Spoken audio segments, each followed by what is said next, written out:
아름다운 연주로 하나님께 영광 돌리심을 인하여 감사를 드립니다. 먼저 하나님 말씀 마태복음 25장 14절로부터 말씀을 보도록 하겠습니다. 마태복음 25장 14절부터 제가 봉독을 하도록 하겠습니다.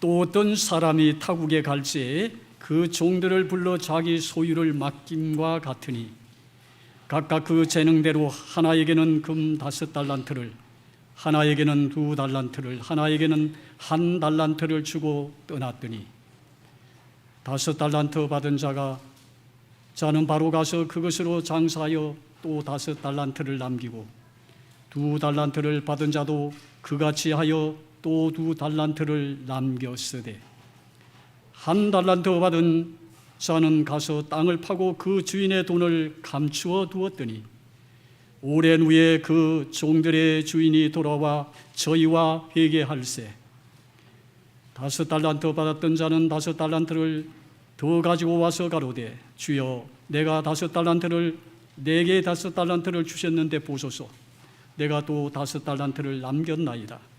그 주인이 이르되 잘하였도다 착하고 충성된 종아 네가 작은 일에 충성하였으며 내가 많은 것으로 내게 맡기리니 네 주인의 즐거움에 참여할지어다 하고 2달란트 받았던 자도 와서 가로되 주여 내게 2달란트를 주셨는데 보소서 내가 2달란트를 남겼나이다. 그 주인이 이르되 잘하였도다 착하고 충성된 종아 네가 작은 일에 충성하였음에 내가 많은 것으로 네게 맡기리니 네 주인의 즐거움에 참여할지어다 하고 1달란트 받았던 자도 와서 가로되 주여 당신은 굳은 사람이라 심지 않은 데서 거두고 해치지 않은 데서 모으는 줄을 내가 알았으므로 두려워하여 나가서 당신의 달란트를 땅에 감추어 두었나이다. 보소서 당신의 것을 받으셨나이다. 그 주인이 대답하여 가로되 악하고 게으른 종아 나는 심지 않은 데서 거두고 해치지 않은 데서 모으는 줄로 네가 알았느냐. 오늘 저는 이 본문을 통해서 주인의 마음에 합한 자라는 그런 제목으로 말씀을 드리도록 하겠습니다. 오늘 유심히 봐야 될 성경절 2절입니다. 그 주인이 이르되 잘하였도다 착하고 충성된 종아 네가 작은 일에 충성하였으며 내가 많은 것으로 네게 맡기리니 네 주인의 즐거움에 참여할지어다 하고 26절 그 주인이 대답하여 가로되 악하고 게으른 종아 나는 심지 않은 데서 거두고 해치지 않은 데서 모으는 줄로 네가 알았느냐. 알버트 수바이처에 얽힌 이야기입니다. 알베르트 수바이처 박사가 아프리카 가봉의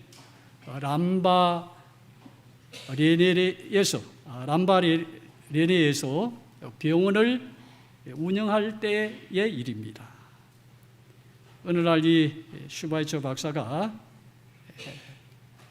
그 뒷겟에 있는 큰 통나무를 옮겨야 하는 그런 상황이 있었습니다.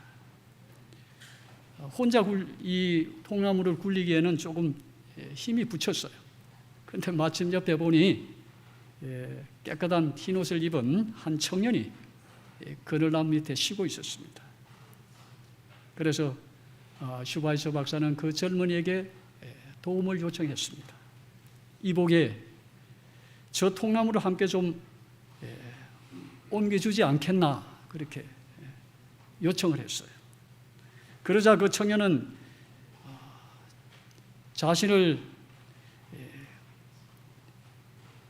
보는 게 못마땅해서 자신을 뭘로 보느냐, 나를 어떻게 보지, 뭘로 보지, 이런 느낌이었어요. 그러면서 거만하고 언짢은 표정으로 이렇게 대답을 했습니다.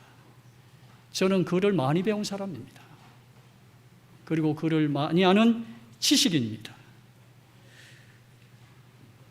그러한 저가 저 미개한 육체 노동을 하겠습니까? 그랬어요. 고상한 내가 어떻게 저 미개한 일을 하겠느냐 이 말이에요. 그래 이런 지하에 이 슈바이처 박사의 요청을 거절했습니다.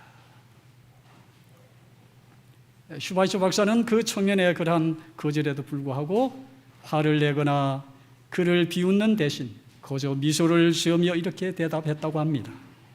아, 그렇군요. 참 부럽습니다. 사실 저도 글을 공부하고 의사가 되려고 많은 노력을 한 사람입니다.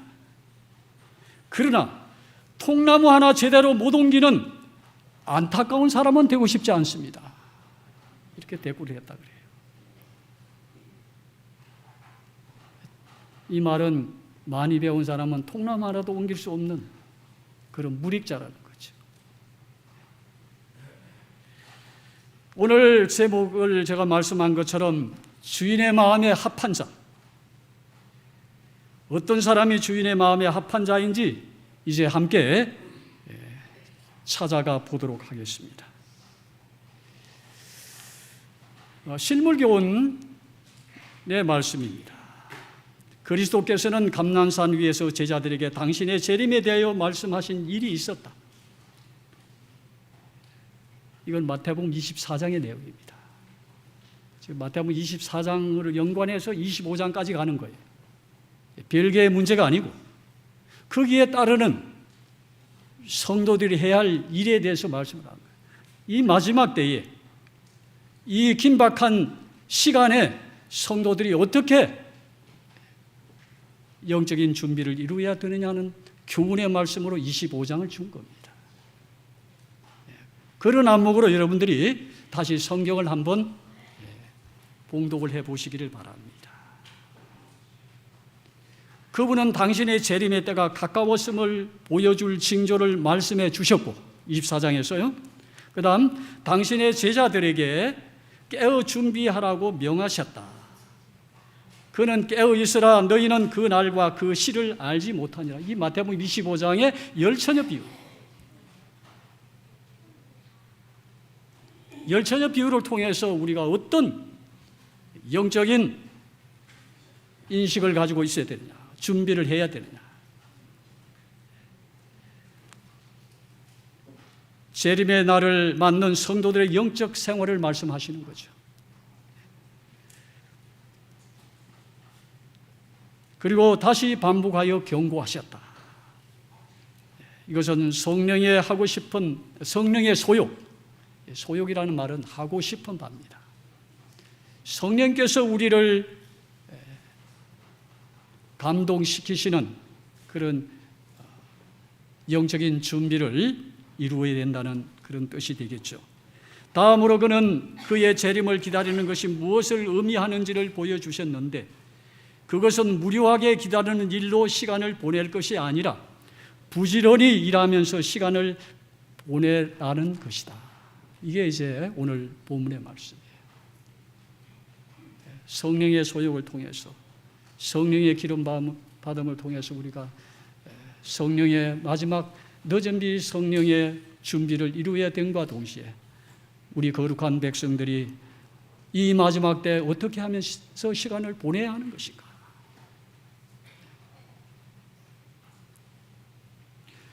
이것은 어떤 면에서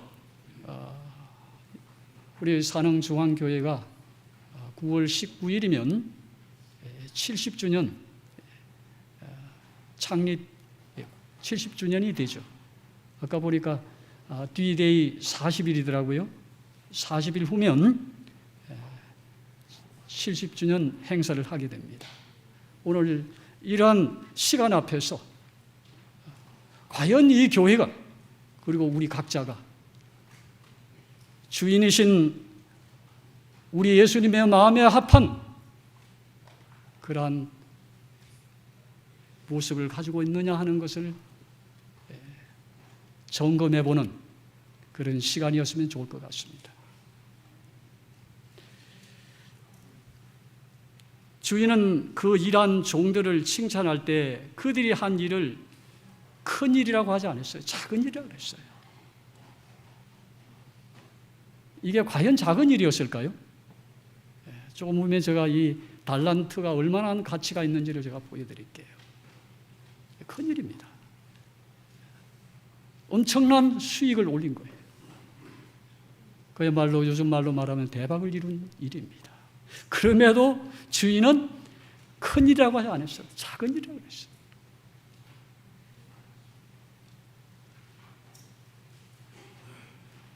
그렇다면 주인의 마음은 작은 것이라도 일하는 종을 원했던 겁니다. 평가가 어떤 일의 양이 아니고 그 한 일에 무엇인가를 노력하는, 행하는 일에 대한 그 마음의 자세를 칭찬한 거예요. 네가 돈을 많이 남겼기 때문에, 이익을 줬기 때문에 칭찬한 게 아니라, 비록 작은 것이라도 일하게 하는 동기는 사실은 주인과의 인격적인 관계가 이루어져야 됩니다. 우리가 주님과의 인격적인 관계가 이루어지지 않으면 일할 의욕이 없죠. 어떤 누구의 시킴은 일시에 불과한 겁니다. 목사님이 시켜서, 아니면 장로님이 시켜서, 아니면 직원회가 시켜서 하지만은 예수님과의 그 인격적인 관계가 없다면 지속적인 일을 할 수가 없겠죠. 자, 여기 보면, 자, 첫 번째 종과 두 번째 종, 즉 5달란트를 받은 사람과 2달란트를 받은 두 종에게 칭찬은 토시 하나 틀리지 않고 똑같습니다. 왜 그랬을까요? 분명히 일한 양은 달라요. 그렇죠? 5달란트를 남겼고 2달란트를 남겼단 말이에요. 그런데도 주인은 그 종들에게 똑같은, 점 하나 틀리지 아니하고 같은 칭찬을 했습니다.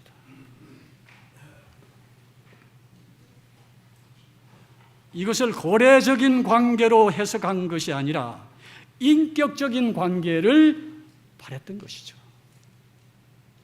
주인의 의도를 알고 주인의 마음을 따라 움직이는 그 마음이 아름다웠던 거죠. 주인은 오늘 그들이 올린 어떤 양이 아니죠.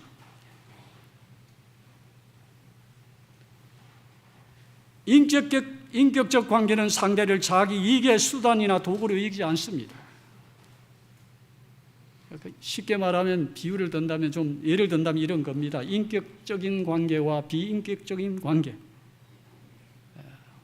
부모와 자식 간의 관계 속에서 이런 걸 한번 찾아볼 수 있어요. 너 성적 떨어지면 용돈 안 줘? 이거는 비인격적 관계입니다. 자녀를 성과나 성취의 수단으로 여기는 거예요. 자기 어떤 욕구를 성취시켜주면 이익적인 관계죠. 거래적인 관계입니다. 시험 결과가 어떻든 너는 여전히 내게 소중한 아들과 딸이야. 그거 상관없어. 너는 거저. 이게 인격적인 관계. 자녀를 자기의 어떤 이익, 어떤 욕구를 충족시키는 수단으로 여기지 않는단 말이에요. 자녀의 존재의 가치를 인정해 주는 거예요. 내가 존재하는 그것만으로도 나는 기쁘다.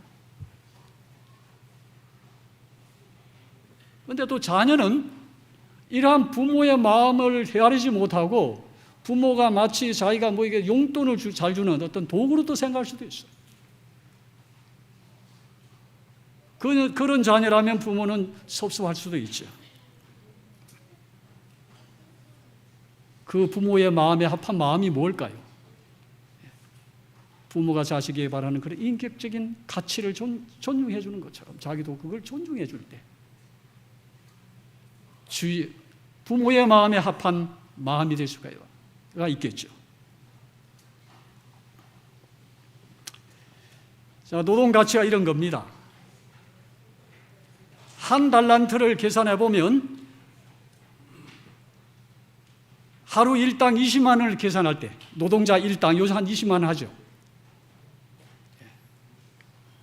12억 원의 가치입니다. 한 달란트가요. 그 다음 이걸 보화로 계산해 보면 금 1달란트는 30억에 40억에 해당하는 금액이라 그래요.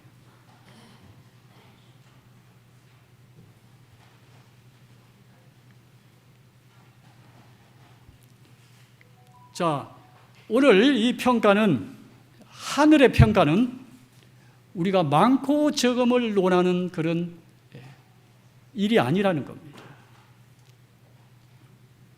세상은 그렇지 않죠. 많고 적음을 어떤 판단의 기준을 봅니다. 그래서 그 사람의 월급이 많다, 수익이 많다 그러면 상당히 존귀한 사람으로 여기고, 그렇지 못한 사람은 하찮은 것으로 여기고, 많고 적음을 어떤 사람의 판단 기준으로 여기는 것이 세상에 있습니다. 그걸 이상하게 생각하면 안 돼요. 그게 세상이에요. 그러나 하늘의 기준은 오늘 이걸 볼 때에 그게 아니라는 거예요. 그래서 우리가 감사한 거죠.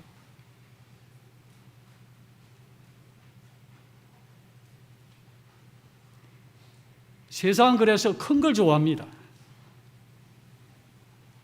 뭐요? 대로, 길도 대로를 좋아해요. 그 다음 대교, 다리도 이만하면 큰 걸 좋아합니다. 그 다음 대형 아파트. 아파트도 적은 아파트보다는 대형 아파트를 선호합니다. 몰라, 요즘은 좀 뭐 가치 기준이 좀 달라진지 모르지만은 아무튼 사람은 큰 걸 좋아해요. 많은 걸 좋아하고. 심지어는 술잔을 이야기할 때에도 대포잔이라 그럽니다. 대포라는 말은 큰 술잔을 대포라고 그래요. 그만큼 우리 한국 사람들은 큰 걸 선호하는 그러한 사람들.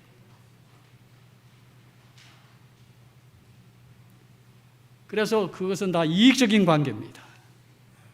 인격적인 관계가 아닌 이익적 관계에 있어서는 그 사람이 평소에 나에게 잘해주면 선한 사람이고, 어떻게 좀 나에게 섭섭한 일을 하면 나쁜 사람이에요. 왜요? 인격적 관계가 아닌 이익적 관계이기 때문에. 아까 제가 자녀 비유를 했죠? 자녀가 성적을 적게 받아도 인격적 관계는 영원히 언제나 그 가치를 인정해 주는 겁니다. 그러나 우리의 어떤 관계는 대부분이 보면 이익적 관계.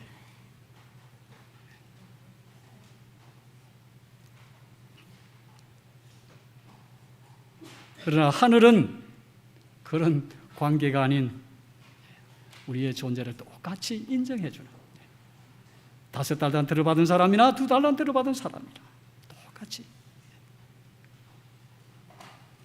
그래서 우리가 사람을 보면 실망하지만은 하늘의 가치 기준을 보면 우리가 참 큰 위안을 얻는 거예요. 우리가 한 주일 동안 세상 속에서 이러한 어떤 평가를 받았다면 오늘 이 교회에 와서 하나님의 은혜로 모든 것을 해소하게 되기를 바랍니다. 그래서 우리가 이 교회를 찾는지 몰라요.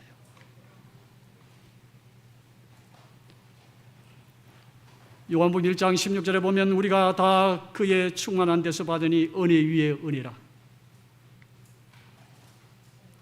내가 나 된 것은 내가 아니라 하나님의 은혜로 된 것이다. 은혜로 된 것이.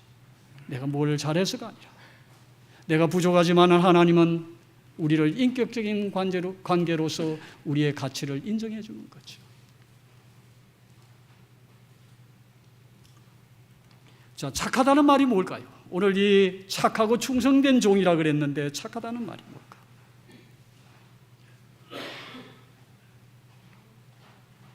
이 착하다라는 말은 심적인 상태, 즉 주인의 마음을 헤아리는 그 마음을 말하는 거예요.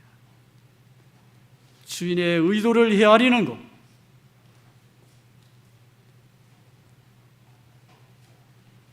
관계와 그 목적에 합당한 선함.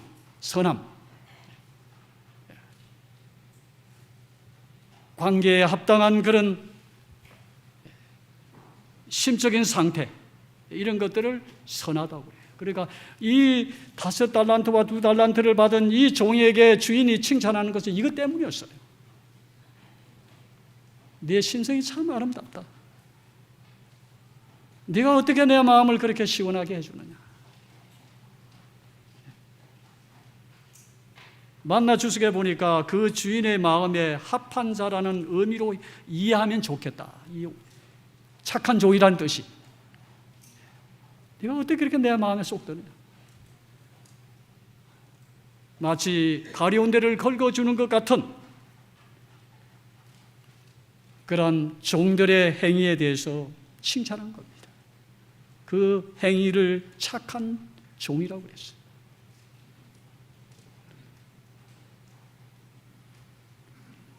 충성되다라는 말은 또 뭘까요? 믿을 수 있는 성실함, 어떤 맹목적으로 복종하고 순종하는 것이 아닙니다. 그는 어떤 압력을 가할 때에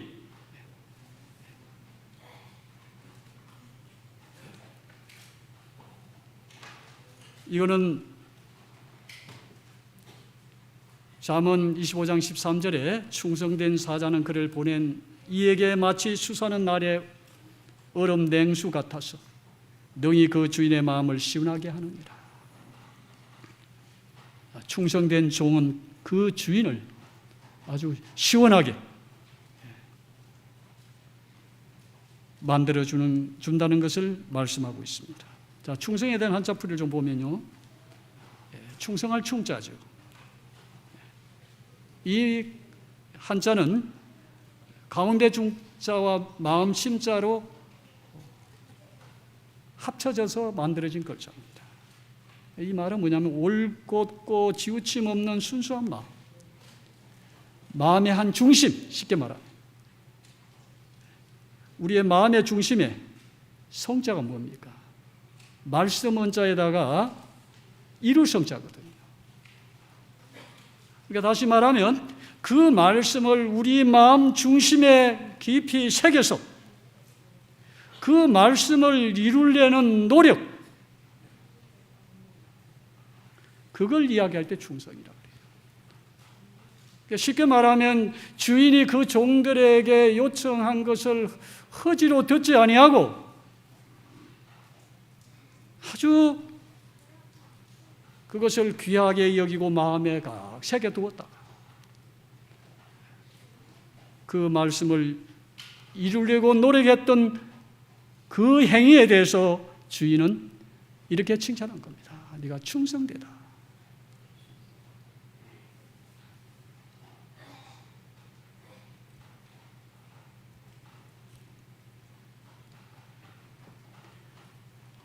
그러고 보면 착한 것은 심적인 면이고요. 그 다음 충자라는 말은 충이라는 말은 심적인 면이고 성이라는 말은 하나의 행위적인 겁니다. 그러니까 마음과 행위가 연합된 것을 이야기할 때에 충성이라는 말이 되는 거예요. 하나님 아버지께 영광을 돌리며 그분에게 최대의 사랑과 충성을 바칠 수 있는 방법을 연구하기를 바란다. 어떻게 하면 우리가 주님께 충성할 수 있는지 그 방법을 연구하라고 말씀하신 겁니다. 자, 두 번째는 악하고 게으른 종에 대해서 좀 살펴보겠습니다. 그는 한 달란트를 받았고요, 땅에 묻어두었습니다. 그런데 그에게 주는 평가는 악하고 게으른 종이었습니다. 악하다라는 말이 뭘까요? 도덕적으로 법률적으로 범죄를 저질렀다는 뜻이 아닙니다. 오늘 여기 악하다라는 것은 그런 범죄적인 것이 아니고 그 심적인 상태를 이야기하는 거예요. 악함은 주인과의 관계를 파괴하는, 그리고 맡겨진 소명을 유기하는, 하찮게 여기버리는 거예요. 주인이 부탁한 걸 하찮게 가볍게 여겨버리는 거예요.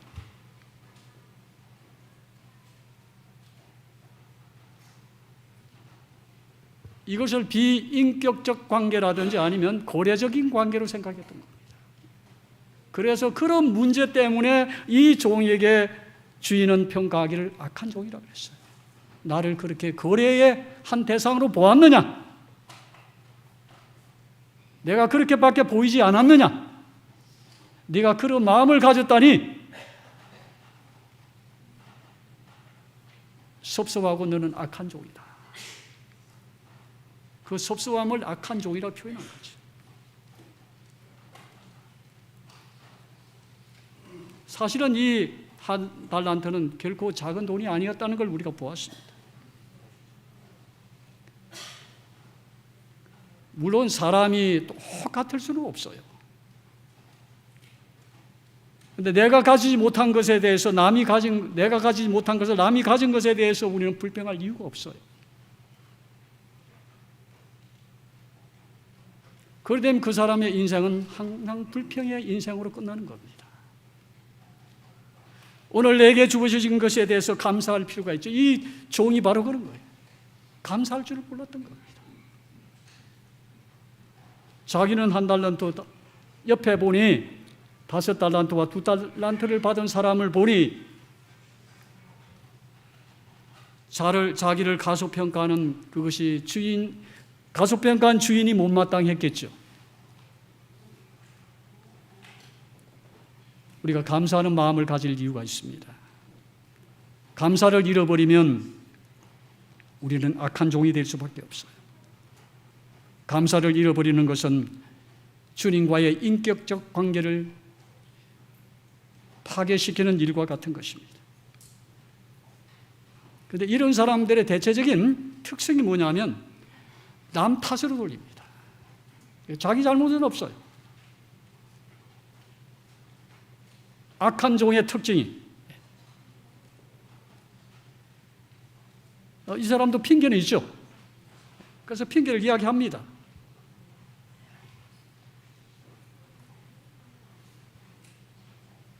당신은 완고한 사람이다. 그러니까 자기 잘못은 없고 주인에게 그 모든 핑계를 전가시키는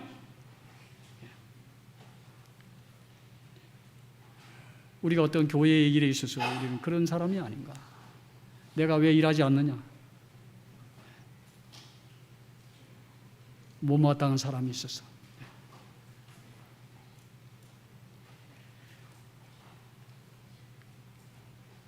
종은 주인의 악한 인격자로 몰아세워 결국 자신의 불성실과 직무유기에 대한 변명의 여지를 찾으려 한 것이다.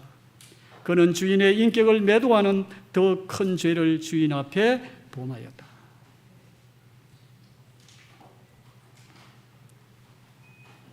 자, 주인과의 관계를 인격적 관계가 아닌 거래적인 관계를 여기는 사람. 제가 왜 인격적인 관계를 주장하냐면 일하는 동기를 부여하는 것이 인격적 관계입니다. 아까 제가 얘기했죠. 아이에게 공부를 못해도 자꾸 그 가치를 인정해주면 아이가 어느 날 공부할 의욕이 생기는 거예요.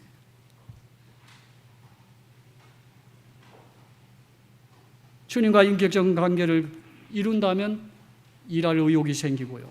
그 다음 주인의 마음에 합한 자로서 칭찬을 받게 되는 거죠.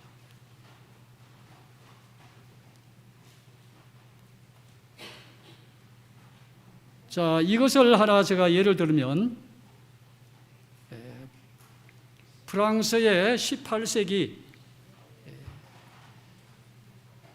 사실주의 거장이었던 발자크의 소설 고리오 영감이라는 책의 내용이 그런 거예요. 이 내용은 어떤 거냐면 두 딸, 그러니까 아버지가 거부였어요. 상당히 부자였어요. 그런데 실은 이 두 딸이 있었는데 그 두 딸에게 자기의 영혼을 줘도 아깝지 않을 정도로 그 딸들을 사랑했어요. 딸들이 원하는 것이라면 무엇이든 아니었어요. 돈이고 옷이고. 그러면서 그런 말합니다. 내 딸들이 입는 옷이 화려하다면 나는 거지 옷을 입어도 좋다. 내 딸들이 기쁘고 내가 딸들이 기쁘다면 나는 슬퍼도 좋다. 어쩌면 딸 바보와 같은 그런 삶을 살았던 사람이 고리오 영감입니다. 그래서 모든 것이 거래예요. 돈을 주고 딸은 이제는 아버지가 아버지로 보이는 게 아니라 돈을 주는 기계처럼. 그런데 어느 날 뇌졸중으로 이 아버지가 쓰러집니다. 그는 허름한 하숙집, 이제 번데다 집도 없고 딸들에게 다 재산을 줬어. 허름한 중에서 집에서 이제 병석에 누워 있습니다. 오랜 시간이 흐르면서 차츰차츰 건강은 나빠졌고 그가 이미 임종할 때가 되었어. 임종이 가까우지만은 두 딸들은 끝내 아버지를 찾아오지 않습니다. 거래가 끝났기 때문에.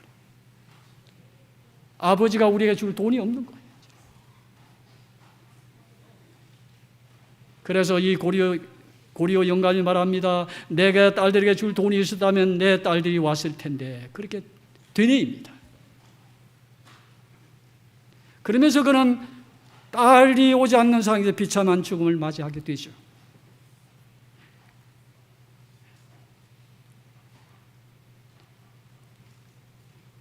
그는 이렇게 말합니다. 내 새끼들이 우아하게 차려입으면 나는 무슨 옷을 입었건 상관이 없네. 그들이 따뜻하면 나는 춥지 않으며 그들이 웃으면 나는 결코 슬프지 않다고. 돈은 모든 것을 준다. 딸들까지도 내게 돈이 있었다면 딸들이 왔을 텐데. 애들에게 모든 것을 줬는데 단 한 시간도 안 주는군. 찾아오지 않는다.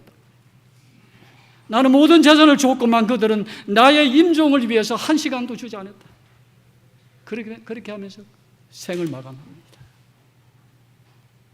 이것이 거래적인 관계. 이것은 악한 종의 모습입니다. 오늘 이 한 달러를 받았던 종이 바로 이런 사람이었어요. 그 주인을 거래적인 관계로 여겼던 겁니다.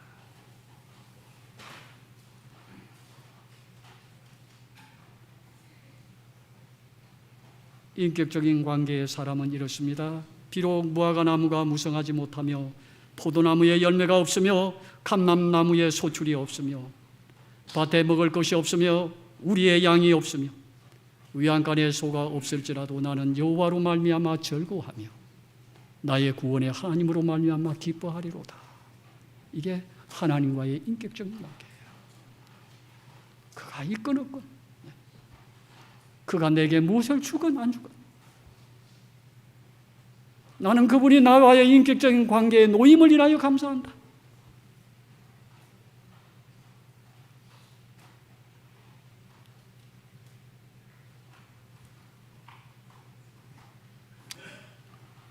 마지막으로 게으른 종의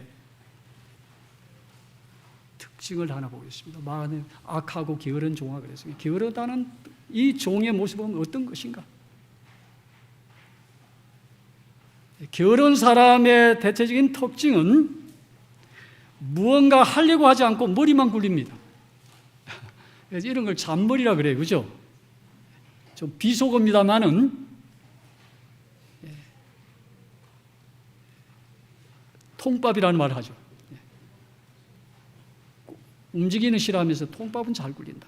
이제 그런 말을 우리가 이제 그게 뭐 좋은 말은 아닙니다. 아주 낮춘 말이에요. 잔머리, 약삭 빠르다. 약삭 빠른 사람 계산에 아주 능하죠. 몸은 움직이기 싫어하면서도 머리는 잘 돌아가요. 그러면서 노력 없이도 어떤 좋은 결과를 기대하는 사람이 게으른 사람이에요. 내가 감추어 두었지만은 결과는 좋을 것이다. 그런 종에게 주인은 게으른 종이라고 그랬어요. 우리 속담에 무슨 말이 있죠? 감나무 밑에 누워서 홍시 떨어지기를 기다린다. 이것은 아무런 노력도 하지 않으면서 좋은 결과 오기만을 기다린다. 감나무 밑에 누워가지고 홍시 떨어지기를 한번 기다려보세요. 입에 들어가는지. 그러니까 게으른 사람이 연구한 게 이거예요. 떨어지는 거 보니까 그래, 내가 굳이 감나무에 올라가지 않아도, 따지 않아도 감나무 밑에 잘만 하면 하나 떨어지겠다. 그래서 입을 딱 벌리고 있는 거예요. 여기 떨어져요? 여기 떨어지고 여기 떨어지고. 어떻게 해야 돼 이걸요? 그러니까 아무리 게을러도 떨어지는 감을 하나 먹으려면 어떻게 해야 돼요? 최소한의 뭘 해야 돼요? 삿갓이라도 갖다 이렇게 벌려야 돼요. 그리고 삿갓에 이것도 하나 움직여야 되잖아요. 그리고 삿갓에 구멍을 내야 돼도 그것도 움직여야 돼. 손 하나 꼼짝하지 않고 어떤 것을 그대로 어떤 받으려는 그런 정신, 이게 게으른 정신. 우리가 영적인 부요를 누리기를 원하는 사람들이 아무 노력도 하지 아니하고 그냥 떨어지는 것만, 오늘 설교단에서 주시는 이 말씀이 그냥 떨어지기만을 기다리는 이런 노력, 이런 것은 아니에요. 최소한의 노력은 하셔야 돼, 여러분들이.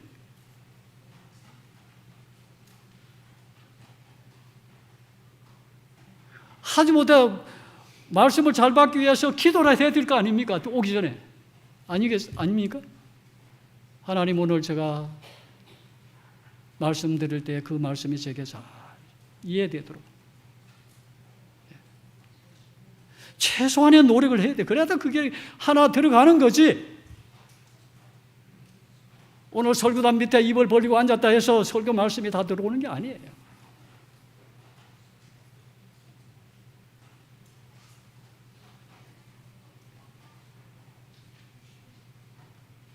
주인의 마음에 합한 사람은 최소한의 움직임을 가져야 합니다. 노력을 해야 되는 겁니다.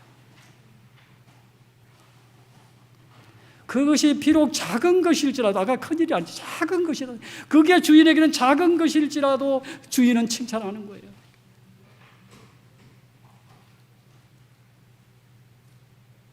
게으른 자는 그 손을 그릇에 넣고도 입으로 올리기를 괴로워한다. 이거 올리기도 싫어하는 거예요. 그럼 어떻게 해야 돼? 죽어야죠. 맛있는 음식을 놓고도 이거 퍼올리기가 싫어가지고 입을 갖다 대겠죠. 그 정도 되면은 인생 끝장입니다. 우리 성도들이 최소한의 아름다운 하나님의 말씀을 갖다 놓고 어떻게 해야 되겠습니까? 한번 생각해 보시기 바랍니다. 오늘 맛있는 하나님의 귀한 생명의 말씀이 내 앞에 있다. 누가 떠먹여 주기를 기다리실 겁니까?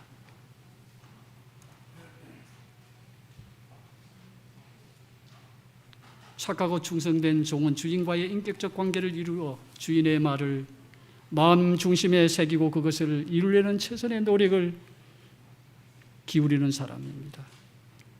악하고 게으른 종은 주인과의 관계를 거래적 관계로 여기고 주인이 관용이 없고 인정이 없고 인색하고 가혹하고 자린고비 같고 냉혹한 사람으로 여기고 그에 대한 일을 손에 놓는 사람입니다. 우리는 하나님의 마음에 합한 자가 되기 위해서 하나님과의 거래적 관계가 아닌 인격적 관계를 이루도록 합시다. 인격적 관계는 능동적으로 일하는 동기를 불러일으킵니다. 일하는 자는 주인의 마음에 합한 자가 되는 것입니다. 그런 사람은 우리의 주인이신 예수님과의 인격적 관계를 이루기 위해서 예수님의 뜻을 깊이 헤아리는 그런 사람입니다. 히브리 3장 1절 그러므로 함께 하늘의 부르심을 받은 거룩한 형제들아, 우리가 믿는 도리의 사도시며 대제사장이신 예수를 깊이 생각하라. 그분의 의도를 헤아리기 위해서 노력하는 일하는 자가 됨으로써 착하고 충성된 이 교회와 이 교회에 속한 우리 모든 성도님들 되시기를 간절히 바라면서 말씀 마치겠습니다.